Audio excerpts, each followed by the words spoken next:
Alô você, passando aqui mais uma vez para compartilhar aquela palavrinha de vida, aquela palavrinha que edifica, que mexe com o teu coração, que aponta a direção, sabe, que fala das boas novas. Quais boas novas? As boas novas do Evangelho de Jesus Cristo. E falando sobre Jesus Cristo, eu queria falar um pouquinho sobre o Sermão do Monte.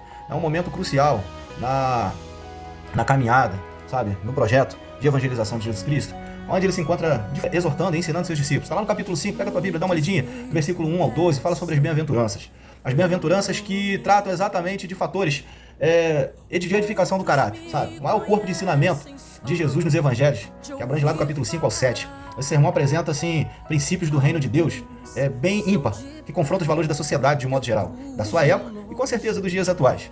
Ele revela características daqueles que vivem, decidem, escolhem se submeter ao domínio de Jesus Cristo. A gente precisa lembrar também que existe um fator cultural peculiar naquela época. Roma exercia um poder político, sabe, e econômico naquela questão, naquele momento, naquele período, ou seja, havia um domínio. E o povo judeu submetido àquele contexto, ele esperava um Messias, porque a palavra, as escrituras também falavam sobre a vinda de um Messias. Só que o povo vivia num dilema, num constante conflito, e esperava um Messias que chegasse de braço forte, que viesse e tirasse, sabe, o povo judeu daquele jugo. Queria uma libertação política, social e econômica. Mas Jesus aparece de repente como um Messias, sabe, completamente diferente. Ele não veio para mexer nesse aspecto, ele veio para justamente apresentar o reino dos céus, sabe, onde os valores são exatamente invertidos aos que eram aplicados naquele período. Por exemplo, os pobres, os mansos, os pacificadores, eles seriam de algum modo honrados, enquanto o orgulho, a riqueza são relativizados e não são devidamente reconhecidos como algo de suma importância no reino de Deus, no reino dos céus. Esse discurso ele é direcionado a um público majoritariamente judeu, que vivia sob as exigências da lei mosaica, que era interpretada e aplicada com muita rigidez pelos fariseus. Jesus se dirige aos seus discípulos com muita assertividade, com muita autoridade. Mas a multidão ao redor também acabou ouvindo, e estava ouvindo e aprendendo. Portanto, a gente pode considerar que as bem-aventuranças não são apenas uma lista de virtudes, somente para os discípulos, porque Jesus permitiu e lançou essa palavra a todos aqueles que estavam ouvindo. São virtudes de éticas e de uma nova identidade, sabe, para aqueles que buscam entrar no reino de Deus. Ele fala lá no verso 3 sobre bem-aventurado. O que seria uma pessoa bem-aventurada? Seria uma pessoa feliz. Em outras traduções, seria uma pessoa feliz. Bem-aventurados pobres de espírito. Aí você fica se perguntando assim, mas o que seria uma pessoa pobre de espírito? Pensa inversamente proporcional. O que seria uma pessoa rica de espírito? Consegue, quando a gente fala assim, uma pessoa rica de espírito, o que te leva a pensar? E ele fala que o pobre de espírito, porque deles é o reino dos céus. Por quê? Existe um sentido espiritual muito forte nisso aí. É um ensinamento espiritual muito forte que Jesus aplica. O pobre de espírito não é apenas aquele pobre financeiramente, sabe, necessitado financeiro e materialmente. Jesus aqui está ensinando a reconhecer a dependência de Deus, sabe? Essa condição de humildade e de auto-renúncia, sabe, é a porta, vamos botar assim, a porta de entrada para o reino. E Jesus estabelece essa pobreza de espírito, onde você não tem espírito de altivez, de egoísmo, sabe, de avareza. Você tem um espírito de necessidade de Deus, sabe? Os líderes religiosos não entendiam isso. Eles valorizavam a aparência, a justiça, assim, a aparência, a riqueza como sinal de bênção de Deus. E Jesus inverte isso. Uma lógica assim, louca, afirmando que os quebrantados seriam verdadeiramente abençoados. Os humildes, os quebrantados de coração seriam verdadeiramente abençoados. O que a gente aprende é que o ensino de Jesus com relação ao reino não é ganho por mérito humano, sabe? Mas pela consciência. Aquela consciência de necessidade espiritual de Deus, sabe? Da presença de Deus. E ele continua, maravilhosamente ele continua. Ele fala que bem-aventurados os que choram. Poxa, mas bem-aventurado quem chora, porque serão consolados. Está lá no verso 4. Bem-aventurados os que choram. Pensa comigo. Mas olha só o sentido que Jesus tenta aplicar. Refere-se a um lamento, aquele lamento profundo, de você entender o pecado. Como você está mergulhado no pecado. Como você envergonha, sabe, o teu Criador. Pela injustiça, pela decadência do mundo. Jesus promete consolo àqueles que reconhecem o mal e a dor, tanto em si quanto no mundo, sabe? Jesus, assim, ele apresenta um cenário completamente inverso do que o coração humano, a sociedade naquela época, que também é igual a hoje, apresentava. No judaísmo, por exemplo, a gente observa que o luto pelo pecado era expresso em jejum, em sacrifício, lamentos públicos, sabe? Quando você reconhecia, de fato, que você tinha pecado. Os líderes religiosos, por sua vez, eles valorizavam muito a aparência, sabe? A aparência de justiça e riqueza como sinal de bênção. E às vezes a gente acha isso hoje também, na verdade. Caramba, fulano é abençoado, Deus abençoa ele pra caramba. Mas Jesus inverte esses valores, essa lógica. Jesus afirma que os humildes e quebrantados verdadeiramente serão abençoados. Entendeu? É uma incongruência você achar, segundo Jesus, que a riqueza, a aparência, ela está diretamente relacionada com esse tipo de bem-aventurança. Me ensina que o reino de Deus não é ganho por mérito humano, mas pela consciência da própria necessidade espiritual e pela dependência de Deus, de Jesus e do Espírito Santo, segundo próprias palavras de Jesus. Lá no verso 4 ele fala assim: bem-aventurados que choram, porque serão consolados. Bem-aventurados que choram, porque serão consolados. Eu fico pensando, qual o sentido disso? Acho que refere-se ao lamento, né? É um lamento profundo, pelo pecado, pela injustiça que o povo passava, pela decadência do mundo. Aí Jesus fala, bem-aventurado, feliz. Mas olha só o que ele fala. Ele promete consolo para aqueles que reconhecem o mal e a dor. Tanto em si mesmo quanto no mundo. Sabe, no judaísmo, o luto pelo pecado era expresso em jejum, em lamentos públicos. Aqui Jesus se refere a um tipo de tristeza interior que leva ao arrependimento e à esperança no consolo que só vem de Deus. Jesus aqui muda o foco, sabe? Ele aponta direto para o Pai. A esperança vem através do Pai, o consolo vem através do Pai, sabe? Não é através de sacrifício, é o quebrantamento do coração. Cristo está disponibilizando para aqueles que reconhecem o mal dentro de si e reconhecem a necessidade de arrependimento, de transformação. Deus traz o conforto em meio ao arrependimento e ao sofrimento. O verso 5, por exemplo, fala, olha só como é que isso é lindo, né? Pensa Jesus sentado lá falando tudo isso. Bem-aventurados os mansos, porque herdarão a terra. Bem-aventurados os mansos, porque herdarão a terra. Mas era um momento de conflito, extrema guerra. Israel subjugado a Roma. E ele fala assim, bem-aventurados os mansos. A mansidão, aos olhos de Jesus, não é fraqueza, mas poder sob controle. Pensa nisso. A mansidão não é sinal de fraqueza. A mansidão é poder sob poder sob controle. Refere-se àqueles que renunciam à violência e confiam em Deus. Refere-se àqueles que confiam em Deus para a sua defesa, sabe? E o ideal messiânico envolvia também a tomada de terras pela força. Jesus diz que os mansos, não os fortes, os que lutavam, mas ele diz que os mansos herdariam a terra por herança. Uma promessa escatológica em relação a isso, de participação no reino. Fala sobre isso. Jesus ensina que a verdadeira vitória vem da submissão a Deus e da paciência, não da agressão, não da discussão, da briga, de se gladiar e degladiar. E no verso 6, continuando, ele fala, bem-aventurados que têm fome e sede de justiça, porque serão fartos. Fome e sede de justiça, porque serão fartos.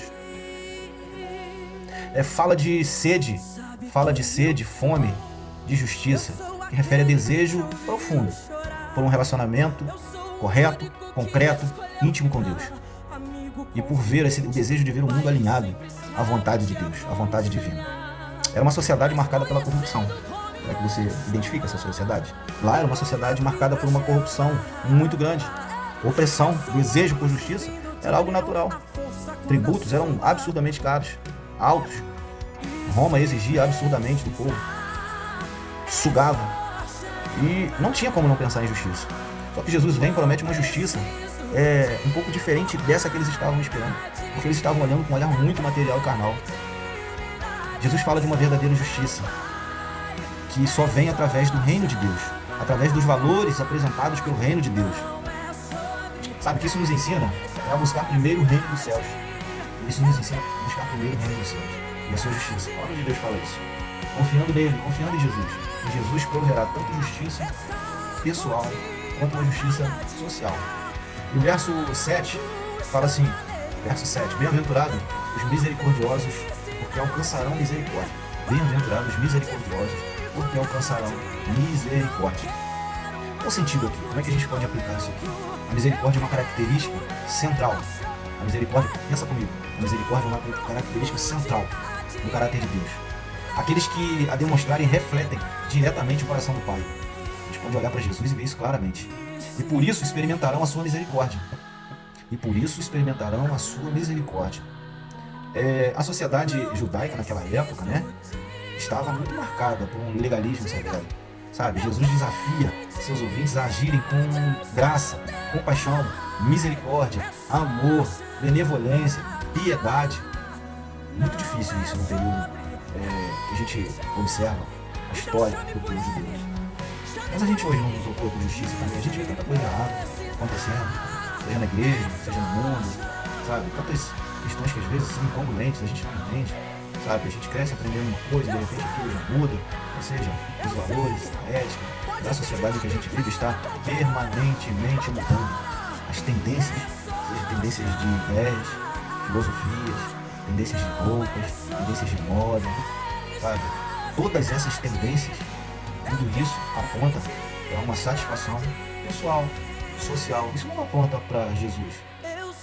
Quando você observa, por exemplo, o tipo de vestimenta que se usa hoje do que usava-se há 20 anos atrás, no mundo de um modo geral, ela aponta para uma necessidade de aceitação social, tendo como ponto inicial a necessidade de autoaceitação.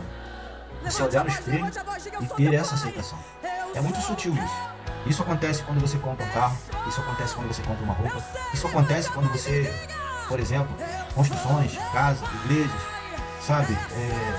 As formas com que se enfeitam as casas, tudo é uma questão de vaidade, ou seja, pessoal.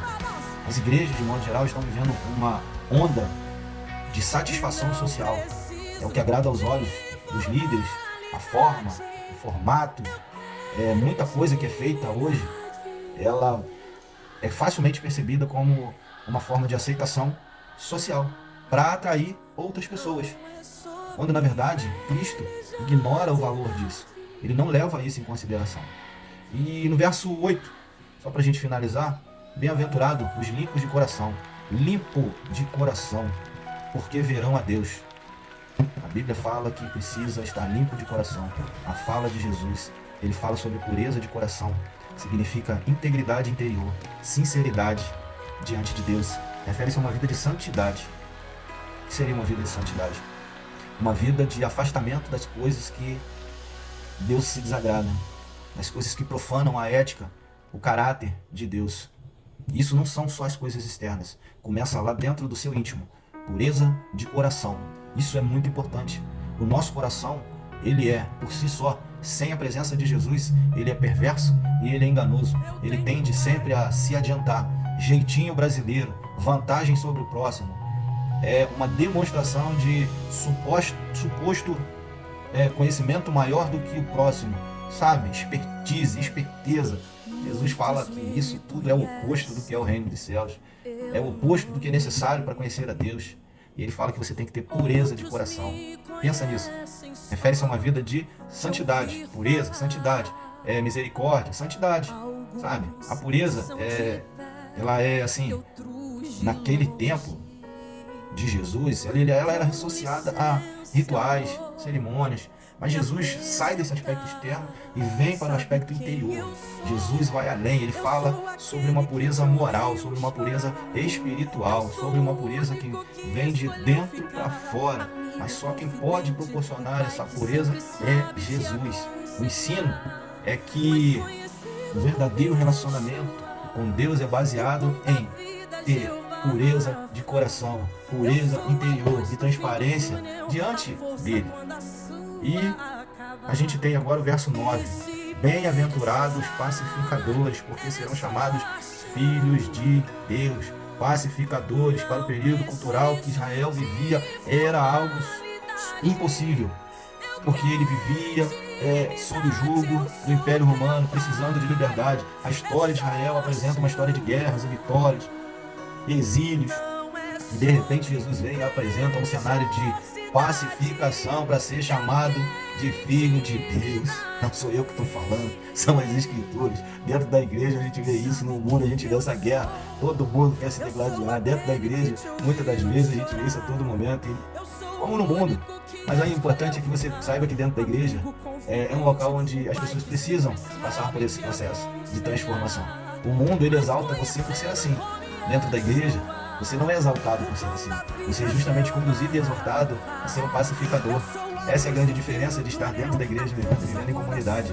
Aqueles que entenderam antes de você a necessidade de ser um pacificador, quando você se apresentar como um zelote, que é guerrear, virão aqueles que falarão com você: seja pacificador, para ser chamado filho de Deus.